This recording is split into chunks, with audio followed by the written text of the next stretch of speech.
Saludos amigos y bienvenidos a otra edición de Utopística, el programa en la web de la Biblioteca y Centro de Investigación Social Jesús T. Piñero aquí en la Universidad del Este. Este que les saluda y que les habla es Manuel Almeida, director ejecutivo de la Biblioteca Piñero.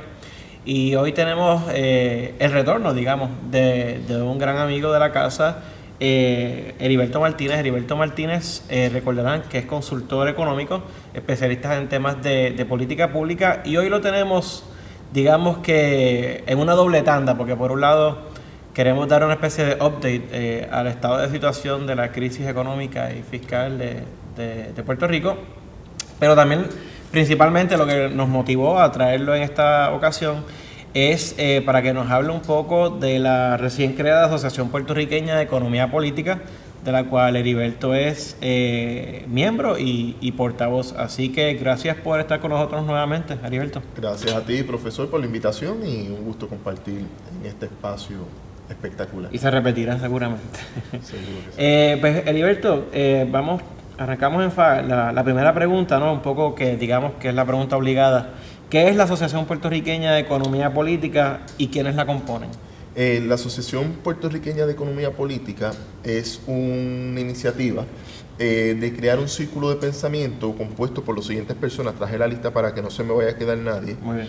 Tenemos a la economista y candidata a doctorado Joely Román. Sí. Ella es egresada del programa de Economía de la Universidad de Puerto Rico, está haciendo su doctorado en negocios internacionales en la Universidad de Puerto Rico. Tenemos al doctor José Caraballo, egresado de la New School of Social Research en Nueva York y profesor e investigador en la Universidad de Puerto Rico en Calley. Tenemos al doctor Ricardo Fuentes Ramírez, él es profesor en Mayagüez, egresado de UMass, al igual que el doctor Ian Cedirizarri, que también es profesor, egresado de UMass y profesor en la ciudad de Nueva York, en John Jay College. Tenemos a Jesús Salgado, a René Reyes, ambos egresados del Departamento de Economía de la Universidad de Puerto Rico. Y tenemos al doctor Illaris Río, que es egresado del Departamento de Economía de la Universidad de Puerto Rico, pero también acaba de concluir su doctorado en Historia y lo trajimos entonces para que se uniera con nosotros en este círculo de pensamiento. Además, pues, este servidor, Heriberto, también egresado del programa de Economía de la Universidad de Puerto Rico y candidato a grado Juris Doctor ahora en mayo, si todo sale como proyectado. Entonces, volviendo a la pregunta inicial, sí. ¿Qué es la APEP, la Asociación Puertorriqueña de Economía Política? Es una iniciativa de pensamiento desde una perspectiva heterodoxa, una perspectiva distinta, muy influenciado por conceptos teóricos de la economía política académica, particularmente lo que nos enseñaba el profesor Argeo Quiñones. Estamos todos muy influenciados por su forma de ver el mundo, por su forma de explicar la disciplina. Y que ha sido invitado nuestro en Utopística. Y ha sido invitado. También el profesor René Márquez, que es uno de los que ha desarrollado, o sea, su texto sobre desarrollo económico es uno de los más completos y de los que siempre hay que mirar para trabajar el tema de la economía de Puerto Rico. Entonces, la idea de este tipo de proyecto es un cuestionamiento que surgió de muchos de nosotros que ya llevábamos trabajando mucho tiempo juntos, publicando juntos, dialogando juntos, pero entendíamos que hacía falta algo más organizado, algo más influyente en la batalla por el sentido común, ¿no? Esto surge de lecturas que estábamos haciendo, el libro La Razón Populista, el libro Dirigentes y Dirigidos, ¿no? Que fue el que nos permite comenzar a pensar. Tenemos una crisis de régimen, pero no sabemos si tenemos las organizaciones para articular una mayoría social, para darle las herramientas intelectuales que hacían falta, para poder entonces dar la batalla cultural, la batalla contrahegemónica, ¿no? Esa era más o menos la idea que se estaba cuajando, y surge una discusión. En el año 2012 surgen partidos emergentes. Habían 3 partidos políticos emergentes más un tercer partido histórico, pero que estaba también compitiendo por unos espacios comunes. En aquel momento se estaban dando unos elementos iniciales de ruptura social, la huelga de estudiantes, la lucha contra la vía verde, diferentes concertaciones de las organizaciones sociales para tratar de hacer algo. Me parece que no se concretó nada en específico en términos de una organización amplia, pero se crearon unos partidos políticos. Estos partidos políticos no lograron articular esa mayoría social. En estas elecciones que llegan ahora en el 2016, vemos que quizás ese afán por nuevos partidos no es tan fuerte, pero entonces vienen las candidaturas independientes, ¿no? Tanto para la legislatura como para candidaturas a nivel nacional. Por lo tanto, nosotros como pensadores de la economía y como personas que creemos que otro mundo es posible, ¿cuál debe ser nuestro rol organizativo? Fundar un nuevo partido, participar de la idea tradicional de las candidaturas, o crear un espacio de pensamiento para proponer ideas concretas para solucionar la crisis, oponernos a las políticas de austeridad, enfrentar el tema de la deuda y la amenaza de los fondos de cobertura, ¿no? Los llamados fondos buitres, y que esas ideas y esas propuestas pudieran ser utilizadas transversalmente por cualquier político, por cualquier organización, por cualquier cooperativa, por cualquier empresa, sindicato, que dijera: estas propuestas son buenas para poder articular a esa mayoría social y entonces enfrentar la difícil coyuntura económica en la que estamos actualmente. Tremendo. O sea, digamos que entonces de alguna manera, bueno, me acabas de alguna forma de responder a la pregunta, pues, antes que surgen, ¿no? Y surgen, pues, como en parte, al menos como reacción, pues, obviamente a la crisis coyuntural que vive Puerto Rico y el mundo. Pero un poco a eso también añado, o casi pregunto, digamos, si la gente va a ¿cómo asumir a la gente, digamos, lo que emane de los planteamientos de la APEP, de la Asociación la Asociación Puertorriqueña de Economía Política, en contraste, digamos, con los análisis criollos de los economistas tradicionales del patio? Y por lo mismo, ¿cómo se contrastaría, pues tal vez entonces, la Asociación Puertorriqueña de Economía Política, pues, de otros think tanks, otras organizaciones relacionadas a la economía? Y pienso en el Centro para la Nueva Economía, en la Asociación de Economistas de Puerto Rico y tal. La Asociación de Economistas de Puerto Rico tiene más un rol de gremio, ¿no? Como colegio de abogados en su momento, como es el colegio de contadores públicos autorizados, están para representar a la amplitud de su matrícula, ya sea economistas muy progresistas o economistas más conservadores. Si pertenecen a la asociación tiene que velar por la educación continua para los economistas, tiene que velar por la idea de la colegiación, si va a haber una junta examinadora, representación de la clase profesional, y todo eso en un sistema como este está muy bien. Ahora, el asunto es que nosotros entendíamos que no es crear una organización rival o hermana ni nada, es crear un concepto distinto. Nosotros lo que representamos es la opinión y la visión de mundo de los 9 componentes de la organización.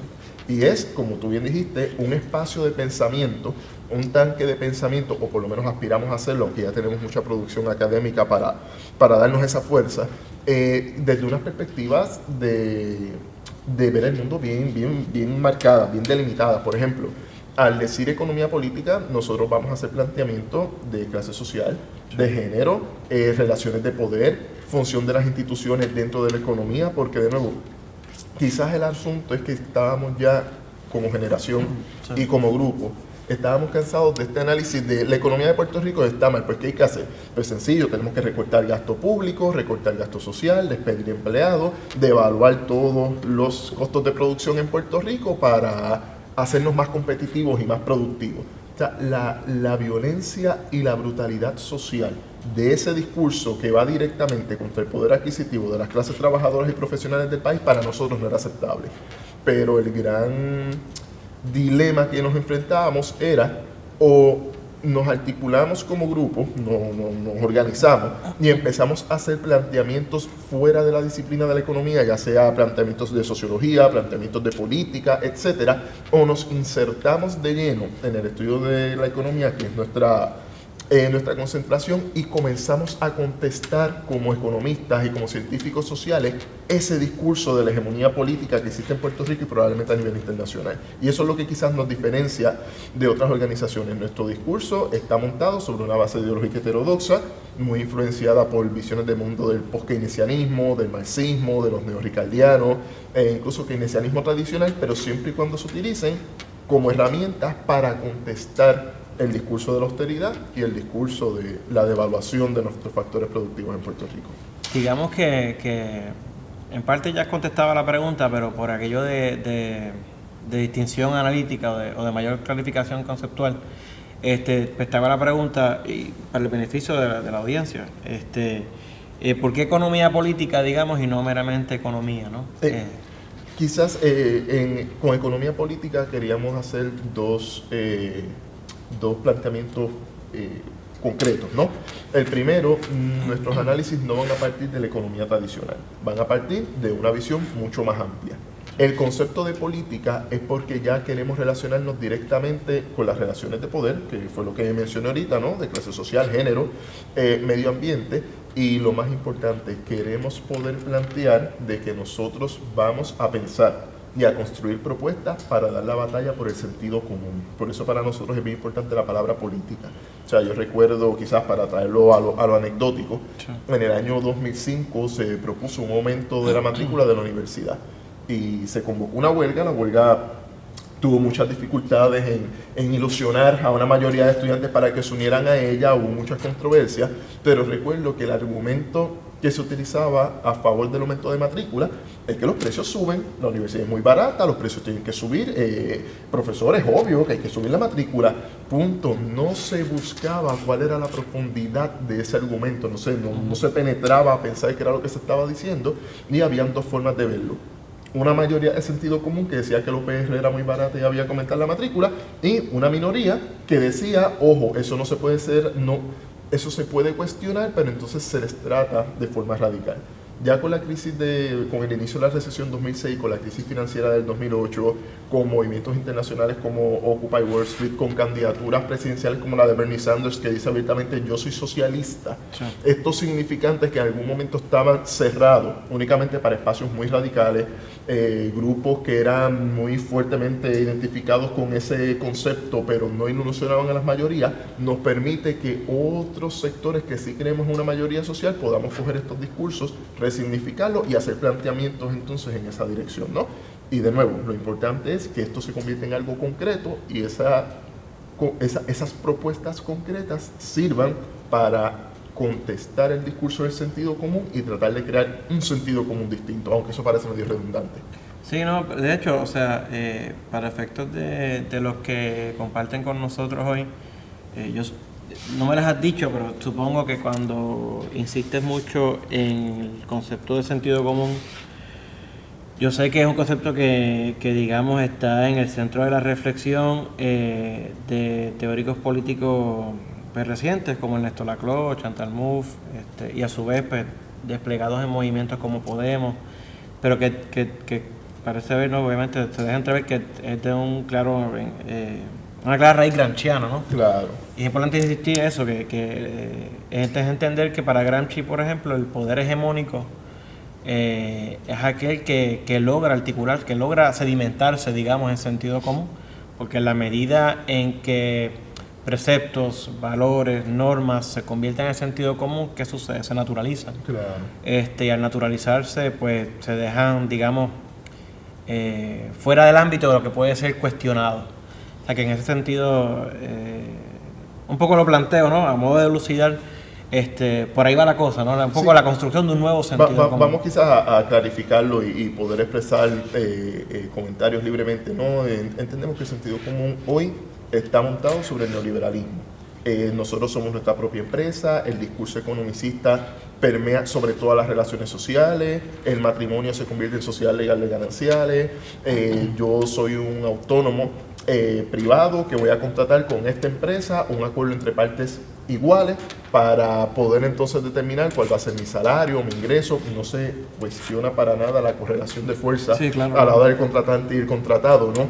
Sí. Y eso es lo que queremos quizás empezar a traer. Siempre hay un discurso de sentido común montado sobre una idea capitalista de que todo lo que existe son relaciones empresariales entre individuos y entre corporaciones, ¿no? Y la idea es que la producción para consumo es igual a bienestar.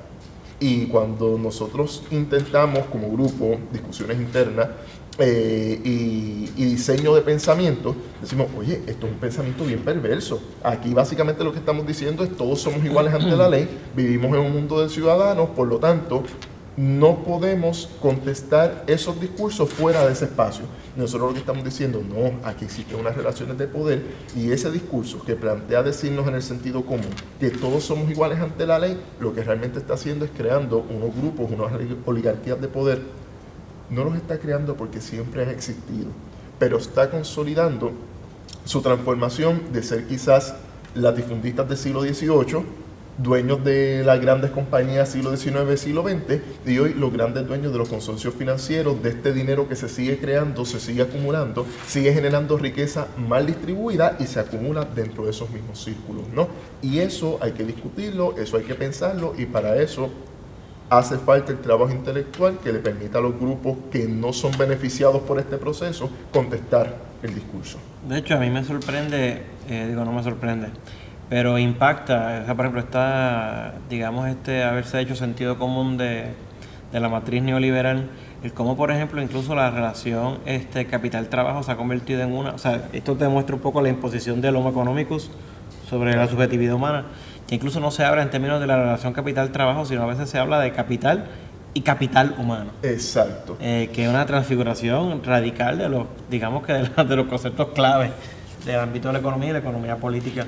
Pero bueno, nada, esa respuesta que me da paso perfecto a la siguiente pregunta. Estaba cotejando más temprano en la página web de ustedes y se habla de la importancia de la divulgación y la democratización. ¿Por qué el énfasis en la democratización? Porque la discusión quizás surge en que los economistas atados a las ideas ortodoxas, a las ideas clásicas de la economía, ¿no? El libre mercado como ese espacio garante de eficiencias y poco a poco ir sacando lo público y el estado de la discusión, lo que estaba llevando entonces era a que un grupo muy técnico se apropiara del discurso, se apropiara de las herramientas y se apropiara de las propuestas. Entonces, ¿qué pasaba? Cuando nos insertábamos en las discusiones políticas a nivel social, que sé yo, durante los procesos huelgarios 2010, 2011, los grupos sociales, en la calle, el tema de la vía verde, Casa Pueblo en adjunta, cuando uno se insertaba en esa discusión, escuchábamos planteamientos de corte político, de corte social, de corte ambiental, muy válidos, muy efectivos y totalmente razonados, que me parece que merecían el mayor de los respetos. Pero entonces siempre surgió un economista y decía, todo eso que ustedes dicen es muy bonito, pero está mal porque la economía funciona 1, 2 y 3. Sí. Entonces la opinión del economista se le daba un peso mayor, como si fuera una ciencia dura, que a la opinión de todas estas personas que tenían otros marcos de referencia, otros marcos conceptuales para definir el mismo problema. Pero prevalecía el del economista. Hay que generar empleo, hay que atraer inversión, hay que crear riqueza. Si no creamos riqueza no podemos distribuirla y la felicidad va amarrada de que nosotros podamos coger todos los recursos disponibles y explotarlos, entre ellos el capital humano, ¿no? y la naturaleza. Pero ese discurso tendía a prevalecer, por lo menos en todos los espacios de creación de política pública en Puerto Rico. Y ante eso nosotros dijimos, aquí hay un problema. Y es que ese discurso es tan técnico, está tan matematizado y está tan conceptualizado en unos grupos tan pequeños que la gente no tiene herramientas para defenderse contra eso. Y volvemos a lo que te había comentado ahorita. Podíamos movernos y empezar a hacer entonces planteamientos políticos, sociológicos, ecológicos, aparte del tema económico, pero al final la economía, la discusión centrada en la economía iba a prevalecer. Por lo tanto, lo que vamos a hacer o lo que estamos haciendo es penetrar el discurso económico, coger todos estos conceptos, traducirlos desde la perspectiva política, social, ecológica, sí, etcétera, y dárselos al público como herramienta para que puedan contestar a estos nuevos sacerdotes o grandes conocedores Sí, de cómo es que funciona la verdad, ¿no? Claro. Si la economía es la verdad, no parto de esa premisa, pero si lo fuera, esa verdad no puede estar concentrada en unos pocos. Tenemos que distribuirla a las mayorías sociales para que entonces realmente pueda existir una democracia. Si no, citando un libro que leí hace poco, eliminamos la democracia, nos quedamos con un Estado de Derecho donde se garanticen ciertos derechos y responsabilidades y que un grupo de gestores en la cúpula de la estructura social administre nuestra vida diaria. Y para mí eso no es aceptable ni para ninguno de nosotros. Claro, y no sería democracia. Claro. Vamos a tratar un tema un poco más específico. Cuando ahorita estabas mencionando los miembros que componen la asociación, noté que pues, un poco que denotaste o que significaste pues, la formación académica de los compañeros y compañeras. Quizás no sé, pero te pregunto, o sea, ¿hay algo tal vez, hay algunos matices particulares o unas inflexiones particulares en la formación académica y teórica de los miembros que componen la asociación? O sea, es decir, ¿hay alguna razón detrás de por qué tal vez significar ese aspecto académico del grupo? Lo que quizás cuando se trae ese background académico, ¿no? Lo hago con el propósito de que se vea que en la disciplina económica no hay una homogeneidad de pensamiento, no hay un pensamiento único. Nosotros también somos todos personas formadas en la disciplina económica que pensamos distinto a ese pensamiento tradicional, pero también tenemos diferencias entre nosotros mismos. Muchas de estas discusiones que yo te estoy planteando en este momento no necesariamente es compartida por la totalidad del grupo, pero reconocen que yo pienso de esa forma, yo reconozco que ellos pueden tener unos marcos teóricos distintos, repasamos, chocamos ideas y de ahí sacamos entonces las propuestas. Pero lo que queremos siempre dejar evidente es que somos personas que nos formamos en esa disciplina y estamos dispuestos a decir, ojo, hay otra forma de ver esta disciplina y la vamos a democratizar para evitar que las decisiones futuras sobre qué producir, cómo explotar recursos, no recaiga en un grupo de gestores y recaiga en una mayoría de país. Te pregunto, por lo que vi en la página web y por lo que conozco tanto, yo te conozco en lo personal, igual conozco y he compartido con Ian Seda. De hecho, en la página web hay un par de videos que usted sale como profesor, pues muy bien. colaborador. Muy bien.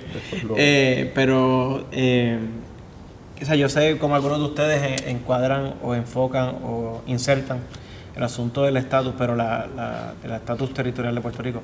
Pero la PEP como grupo, ¿cómo, digamos, se acerca o cómo factors in, cómo intercala el asunto del estatus en todo el cuadro, digamos, de posibles propuestas para tratar de salir de la crisis económica de Puerto Rico? En la PEP eso no ha sido, es una organización joven, no es un tema que se haya discutido a profundidad.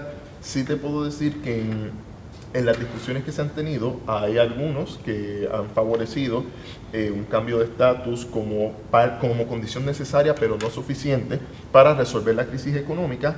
Y hay otros, quizás yo me incluyo dentro de este grupo, yo pienso que Puerto Rico debe ser un país separado de los Estados Unidos, pero mi marco de trabajo como economista en la política pública es dentro de las condiciones que tenemos actualmente, cómo yo genero ese bienestar.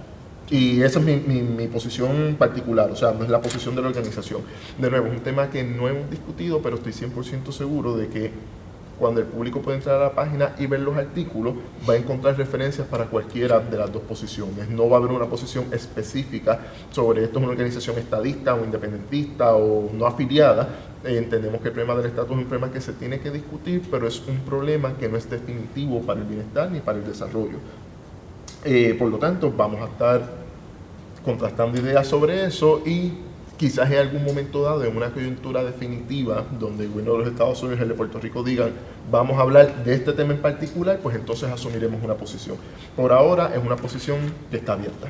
No, y me parece que es lo más acertado para que el estatus deje de, digamos, monopolizar siempre el norte de la discusión. Y esa es la idea, o sea, la idea yo creo que es, a mí me encantaría que candidatos como Ricardo Rosselló, Pedro Pierluisi, David Bernier, Alexandra Lúgaro se sentaran con nosotros a discutir nuestras ideas. O sea, la idea de nosotros es que quien vaya a establecer política pública en Puerto Rico tenga este insumo y determine si su deseo y su visión de país es el bienestar, pueda determinar qué marco teórico es mejor, si el marco tradicional de políticas de austeridad o el que nosotros estamos ofreciendo y estamos construyendo.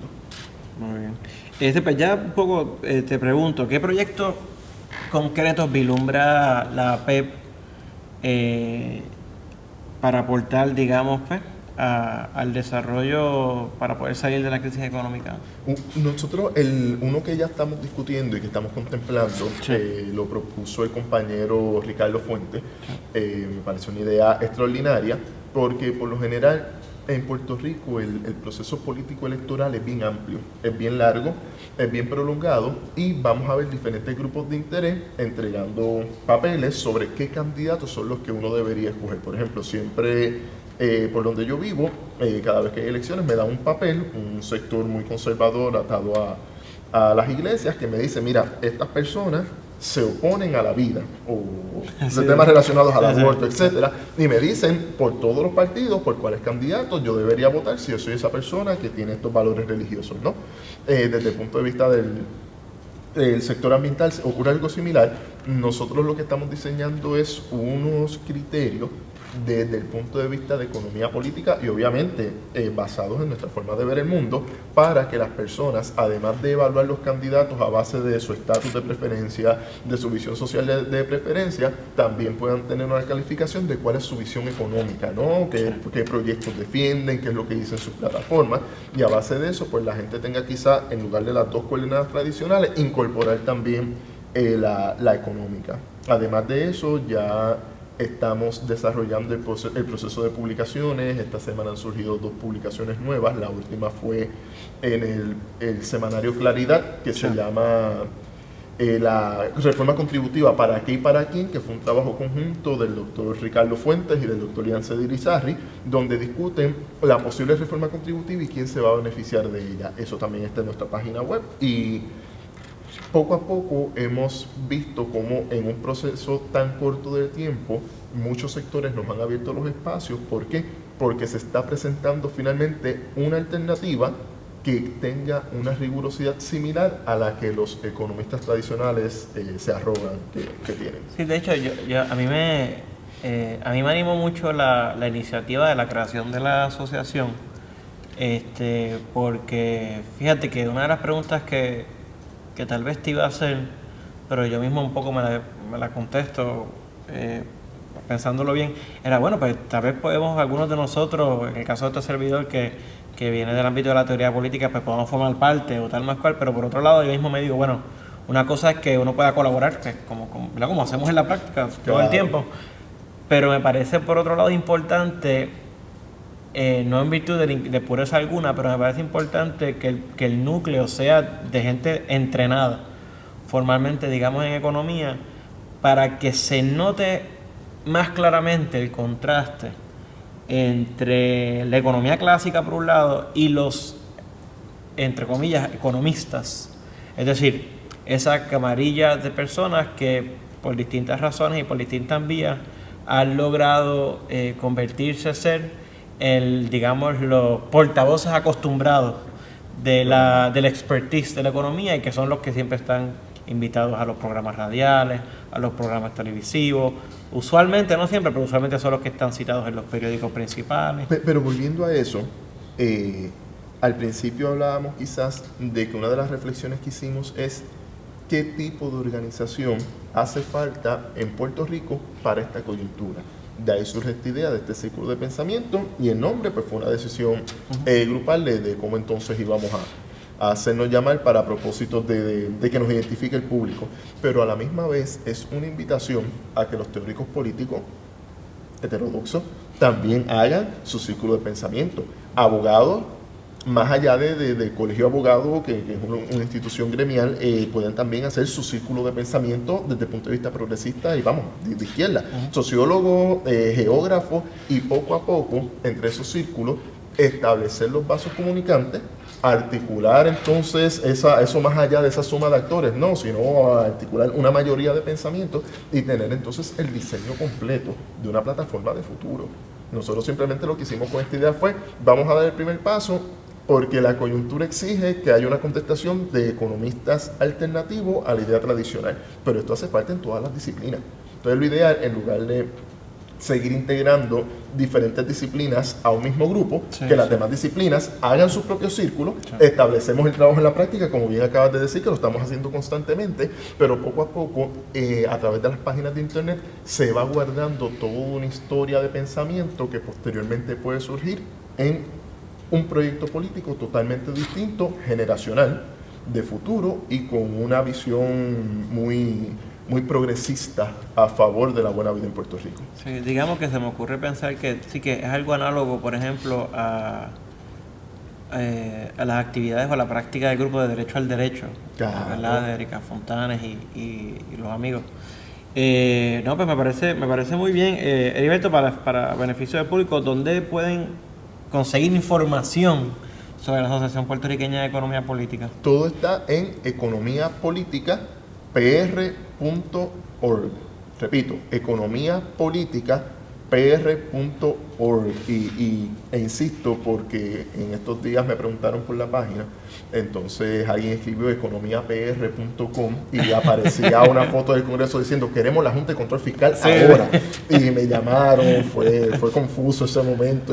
Eso no puede estar en la página de nosotros y encontramos que no sé quiénes son los patrocinadores de esa otra página, pero no es la misma, no, la de nosotros es economiapolíticapr.org. Ahí hay videos educativos, están los artículos internacionales, diferentes investigaciones que se están realizando. O sea, es una página muy bien diseñada, la información de todos nosotros, nuestros contactos, email, y de nuevo, aunque es un grupo muy delimitado en un área de pensamiento, estamos listos para insumos, colaboraciones, reuniones con otras personas que estén interesadas en estos proyectos. Estamos abiertos a muchas cosas. Pues de nuestra parte, o de mi parte, los felicito y paso mis felicitaciones a los otros compañeros. Insisto, yo creo que es bien importante, y en esta coyuntura de crisis económica es bien importante tener, digamos, contradiscursos Claro. a los dominantes, a los hegemónicos. Y una cosita adicional, y esto los miembros del grupo me van a regañar por decirlo, pero la limitación física hoy con las herramientas no es ningún problema. O sea, todas las reuniones han sido cibernéticas, digitales, no han sido presenciales. Tenemos gente que está fuera de Puerto Rico y colaboran en la organización diariamente. O sea, es una exhortación a todas las disciplinas que desean el cambio social a empezar a organizarse sectorialmente y, de nuevo, si desean ese espacio común, que hagamos foros en común, estamos disponibles. Bueno, pues Heriberto, agradecemos nuevamente que hayas venido acá a compartir con nosotros. Y amigos, pues esto ha sido todo en esta ocasión. Recuerden visitar nuestro perfil, nuestro canal de YouTube, nuestro perfil en Facebook y nuestra página web www.utopistica.com. Así que esto ha sido todo por hoy. Hasta la próxima, que estén bien.